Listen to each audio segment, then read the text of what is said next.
All systems go. Clear for liftoff.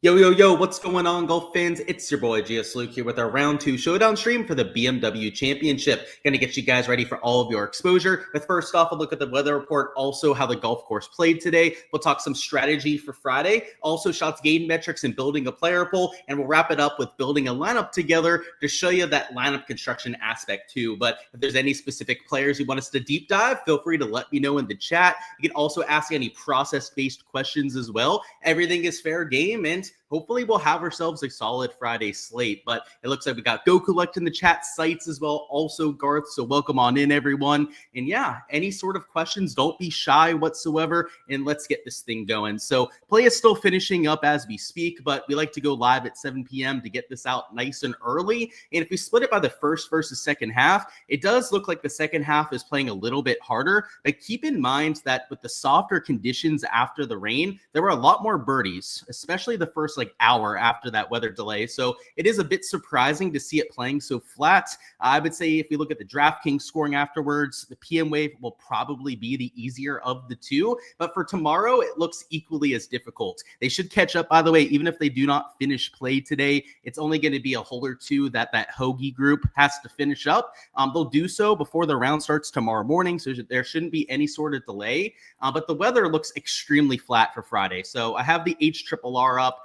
The wind gusts do get slightly higher towards the middle afternoon, but nothing that is very drastic. So while today it was, a 0.04 shot difference so far, tomorrow it'll probably be about the same thing. Not a drastic difference between the two waves. I will say that if there is some sort of a storm that comes through, saturates the golf course, especially if it's earlier in the day, it did happen towards the middle of the afternoon. Let's say that it happens closer towards midday, then maybe the later guys could see a more tangible advantage, but that would be the most extreme example that we could possibly think of. And in that kind of scenario, it would probably still only be about a half a stroke difference. So the weather looks a little bit too flat for me to go out there and play a big edge myself. But it is worth noting that a few of these other models, like the ECM, the GFS models, are calling for a bit of an afternoon storm. So just like today where we had that stoppage in play, it's got to be at least in the back of your mind for tomorrow's slate. So if I was going to play any sort of an edge, at least speculatively ahead of time, maybe I wouldn't stack the last few players out in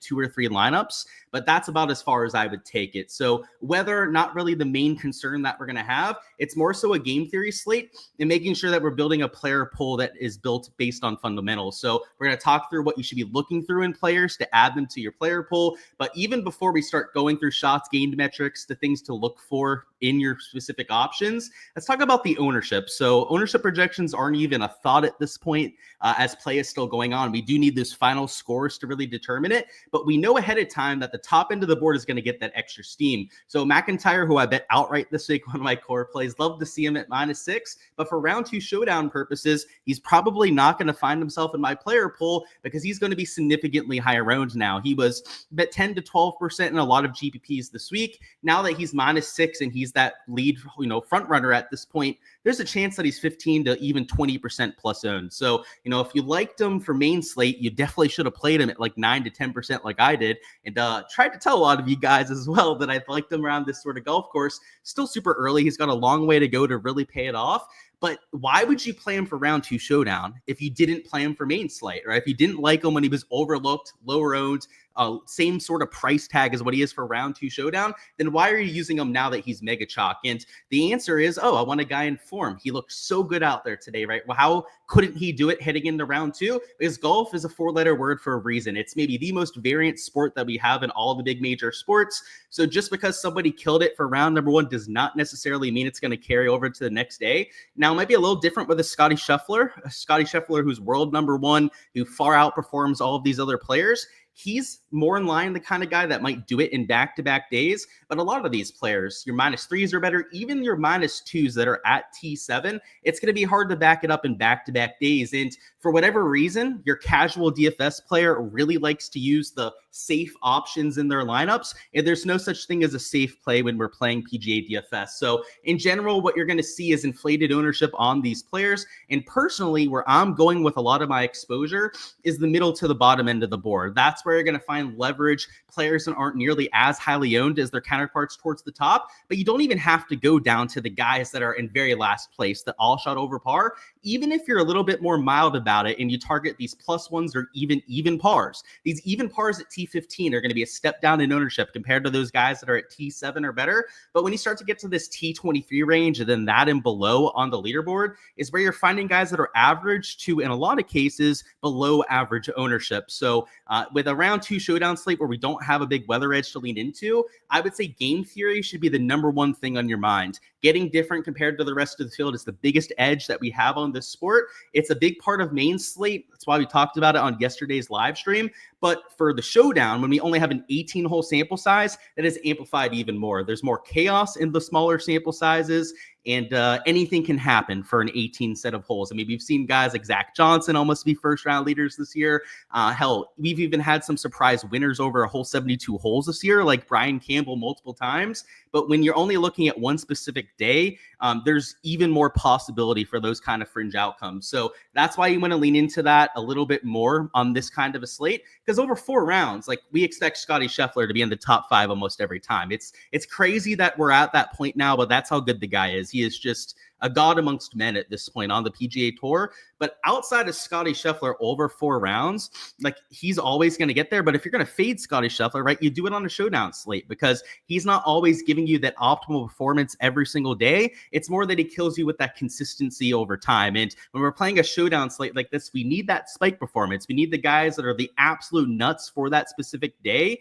which doesn't always coincide with the best players in the field. So that's why we're always talking about that leverage. That's why you're going to hear it out of pretty much every tout out of their mouth on a showdown slate, because it is extremely important to consider. The next thing we're going to go through would be the shots gained metrics from today, which are mostly done, but you still have a few guys finishing up. So these will change up over the next hour or so, but we're going to get a good idea for the players that have already finished. So I always like to start with the shots gained ball striking, as it is the most consistent stat that we have from round to round. The reason for that is that's your golf swing, how you're hitting the ball. The actual mechanics of that is something that is relatively repeatable. So players like a Hovland, Bradley that really excelled. You can see Hovland almost gained 3.5 strokes ball striking. A Keegan Bradley, Morikawa, Lowry, and Fowler, a little bit over 2 strokes between those 2 categories. And if you're newer to golf, maybe in terms of breaking down the shots gained metrics, ball striking is just combining off the tee press approach play. So it's those 2 categories added together. If you're gaining over 1.5, maybe even over 1 stroke to the field in an elite tier field like this,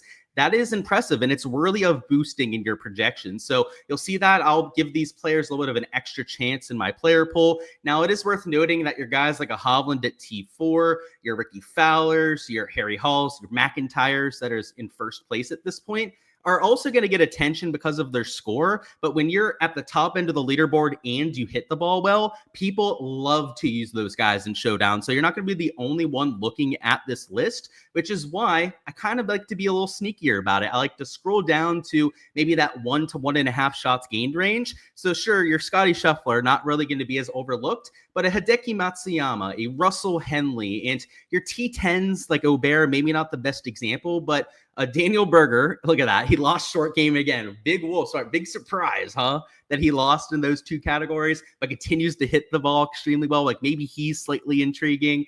We've been there before, though. He just needs to have a good putting day, for goodness sakes, and we'll finally get a good round out of D. Bergs. But Brian Harmon kind of stands out. Like, even JT Post had a half-decent ball striking day and really gave it away mostly on the greens on his back 9. Those are the kind of players that I really use these shots gained metrics before, because I'm always trying to find that game theory edge, always trying to play against the rest of the field where I can. And when I can marry up that process and my ball striking poppers, then those are some of my favorite plays that we have on the slate. And the other thing I like to go through, guys, would be the short game. Gaining a whole bunch of strokes putting or around the green is really hard to back up in multiple days. So a Robert McIntyre, for example, that gained over 4 strokes short game. Short game, by the way, is around the green plus putting. It's just those other 2 categories that we had left out between the off the tee and approach play with ball striking. These short game categories have a lot more volatility to them. So just like golf, that is very hard to predict from day to day, the short game is usually the cause for that, because we'll have players that'll lose 2 to 3 shots gained on the greens one day, and then it'll gain 3 to 4 the next day, like you had with a Robert McIntyre. So these players that were short game dependent, so like a Burns, for example, who lost ball striking, a Harris English as well that gained over 3 strokes putting, they had decent rounds, T10, T15 respectively, but it was because they got really lucky at getting putts to drop. And, you might be able to do it in back-to-back rounds. That does happen occasionally, but over an entire 4 rounds or an entire event, 72 holes, it's very, very difficult to keep that kind of pace up. So, your McCarthy's, we mentioned Scotty Scheffler before, like him being somebody that, he might shoot -4 every day and just win this thing by 5 strokes. You also have to consider the players that we're looking at. So like, for example, Sam Burns is a really good putter. So like maybe he could be the candidate to continue that for multiple days. Denny McCarthy too, he's arguably the world's best putter. So like you could see him gaining 2 to 2.5 strokes again. I don't think that would be that mind boggling, but your Tom Hoagies, your Harris Englishes, even your McIntyres, your Scotty Schefflers, they're not known as elite tier putters, at least in most circles. So those are the kind of guys that I would be a little bit more sketched out about. Same thing around the green. It's hard to chip in reliably. I think any player would tell you that. Whether it's chipping in or putting from the fringe, all of those are pretty difficult to back up in multiple rounds. So these guys like a Fleetwood, a Hovland, Kitayama, Hoagie, Day, etc., all could come back down to earth there a little bit. But mostly with the regression, we're looking at the putting stats. That's where you see a little bit more significant gains. Like, the biggest gainer around the green was 1.6 strokes, right? That's really not that big of a thing in the grand scheme of things. In the putting category, we have a guy gaining 4.5 strokes with a McIntyre at the top. So just a little bit more extreme in the putting. That's why we focus on that a little bit more. But if we take a look at the players that lost a whole bunch of strokes in these short game categories, the opposite can be true. It's very hard to believe that somebody's going to lose 5 strokes back-to-back days in these short game categories. Added caveat, unless your name's Daniel Berger. At this point, we've gone to the point where Daniel Berger feels like a meme. He loses strokes in the short game categories literally every single round. But the rest of these guys, like a Keegan Bradley, for example, a Brian Harman, a Lucas Glover, or a JT Poston, we could easily see a bounce back there. And, Keegan, Lucas Glover are not elite tier putters. In fact, they're poor putters, most people would say, at least for this kind of field standards. But your Brian Harmons, your JT Postons are among the best putters in all the PGA Tour. Xander Schauffele, not so much this year, but prior to this year, he was one of the best putters that we had on the PGA Tour. It's hard to believe that that's going to happen for more than 1 round in a row. Like, these players are guys that normally gain a half a stroke, even a stroke and a half per round to the field. You can throw in a Jacob Bridgman there. He's also usually one of the best putters that we have in this field. These are the kind of players that if they have even remotely respectable ball striking stats, you're going to see me using them for a bounce back. So for example, Bridgman does have to figure out this off the tee play. He can't lose 1.2 strokes and have a ceiling round. So, outside of that, though, that's a good bounce back candidate, I would say. A JT Poston we mentioned before, right? He had lost a little bit off the tee, but gained with his approach play. So he could be a respectable bounce back candidate. And then same thing with Brian Harman. Like, he gained in both ball striking categories, but lost about 3 strokes between the around the green and the putting. Not something that I would expect to happen in back-to-back days. So that's how I use the shots gained metrics to my advantage. It is not my entire process for building my player pool, though, because just as I was mentioning before, it's only 1 round that we've seen so far. And golf is so variant from day to day that if we're just using the day prior's results to try and figure out our player pool, you're going to be so far off from the optimal lineup. I mean, you might be able to get onto a couple players that are in the optimal lineup based on how they played the day before, but there's still probably going to be the other half of that lineup that you could not have seen coming if you're just looking at the day prior stats.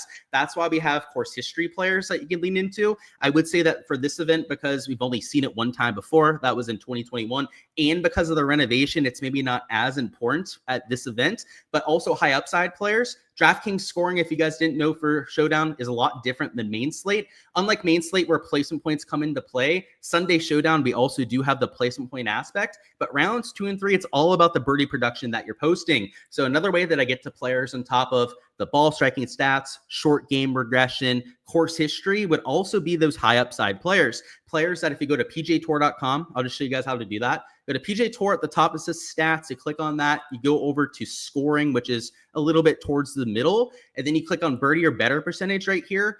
All I mean are these players. The guys that are towards the top end of this list make the most birdies on the PGA Tour, which is directly correlated to your DraftKings score. And I don't mean like kind of correlated. I mean directly correlated. Almost all of your DraftKings score is going to be from this one category alone.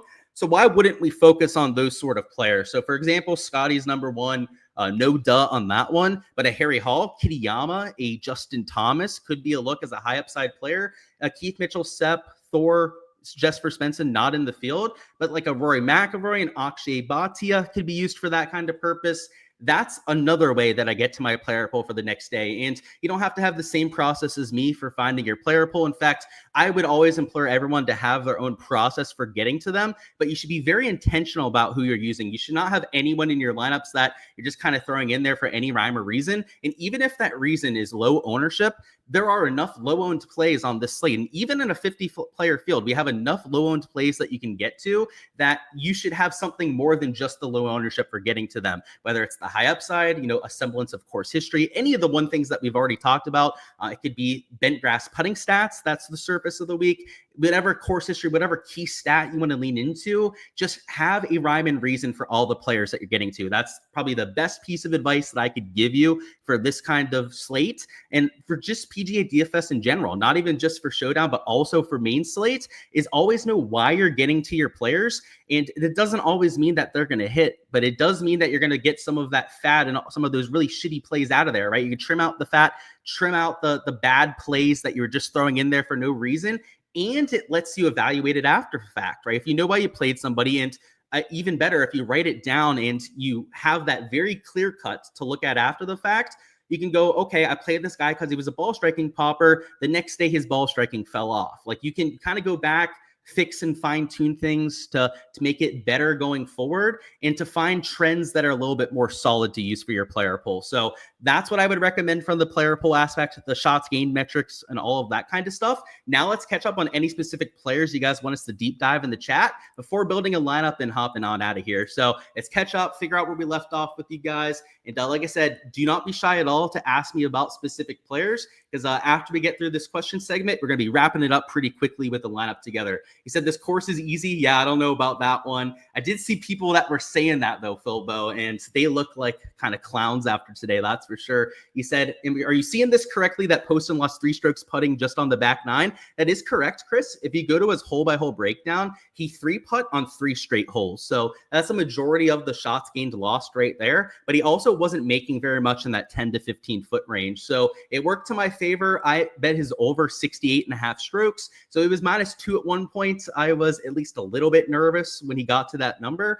But that putting performance on the back 9 was just not what we'd expect from a player of his caliber. So it is correct, and it's hard to explain. And it was on back-to-back-to-back holes, by the way. It wasn't like they were spread out. He did it in about a half an hour stretch.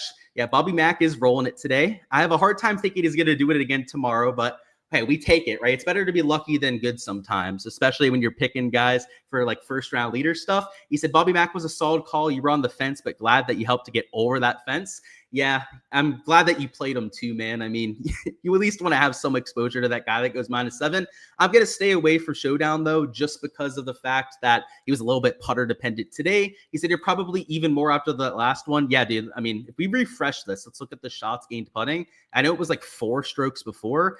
I'm assuming that it was another relatively long putt that he made. He's at 4.5. So it's hard to believe that's going to happen for more than one round. He said, what do I think about Tommy Ladd so far? And for round 2, it's that round 4 that trips up Tommy. Yeah, I think if you're going to use him, it's tomorrow or maybe on Saturday that you would use him. But if you look at the shots gained metrics, at least for his first 15 holes, it's mostly approach play. And the short game, a little bit close to 3 strokes in those 2 categories.